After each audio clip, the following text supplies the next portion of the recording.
അർത്ഥത്തിൽ ഇങ്ങനെ ബൈനാക്കുലർ വെച്ച് നോക്കിയാണ് എവിടെയാണ് ഒരു ന്യൂനത, എവിടെയാണ് ഒരു ന്യൂനത.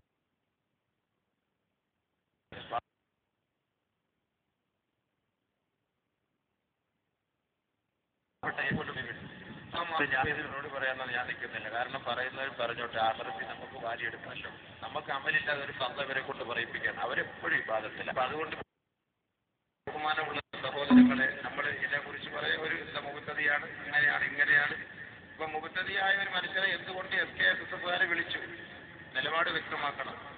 അപ്പം മറ്റുള്ളവർ ഒരു പക്ഷേ രാജഗോപാലിനെ വിളിച്ചു, എന്തായിരിക്കും നിലപാട്? അപ്പൊ നിലപാട് നമ്മളത് വ്യക്തമാക്കട്ടെ. ഈ അടുത്ത സമയത്ത് തന്നെ പത്രത്തിൽ നമ്മൾ ഞാൻ വായിക്കുകയുണ്ടായി, BJP അടക്കം സുന്നികളാണെന്ന് വായിക്കുകയുണ്ടായി. ഞാൻ എടുത്ത് കട്ട് ചെയ്ത് ഞാനത് വെച്ചിട്ടുണ്ട്. എൻ്റെ അടുത്ത് റിപ്പോർട്ട് ആർക്കും നിഷേധിക്കാനൊന്നും പറ്റൂല. അപ്പൊ അതുകൊണ്ട് ഇഷ്ടമുള്ളവരെ, അപ്പൊ അവരെ സുന്നികളാന്ന് പറയാൻ എന്ത് നിലപാടാണ്? എല്ലാവരും മഹത്തുക്കൾക്ക് അറിയാമല്ലോ ഒരു വ്യക്തിയെ കുറിച്ച്. ഞാന് മുബത്തദിയാണെങ്കിൽ അവർക്കറിയാം മുബത്തദിയുടെ സ്വഭാവം എന്താണെന്നുള്ളത്.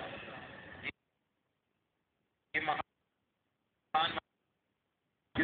അവർ ജനിക്കുന്ന ഒരു ഷംസ് കഴിച്ചിട്ടല്ലേ കമർ, ഷംസിൽ നിന്നുള്ള ചൂടെടുത്തിട്ടല്ലേ കമർ ജീവിക്കുന്നത് അല്ലേ? അപ്പൊ അതുകൊണ്ട് അവർക്ക് അത് അറിയാൻ പറ്റുമല്ലോ, അതിന്റെ അസ്തിത്വം എന്താണ്, അന്തസ്സ് എന്താണെന്ന് അറിയാൻ പറ്റുമല്ലോ. അപ്പൊ അത് ആദ്യം മുതലുള്ളതിനെ നമ്മൾ പരിശോധിക്കും. അപ്പൊ അവരതിന്റെ പണ്ഡിതന്മാര് മനസ്സിലാക്കിയിട്ട് ആരാണെന്നുള്ളത് ഗവേഷണം ചെയ്തിട്ട് തന്നെയാണ് കൊണ്ടുവന്നിട്ടുള്ളത്. ഞാനിങ്ങനെ സിയാറത്ത് ചെയ്യൂല, അയാൾ തൗസീൽ ചെയ്യൂല, ഇതൊന്നും ഞാനിപ്പോ ഇവരുടെ മുന്നിൽ കാണിക്കേണ്ട കാര്യമില്ല.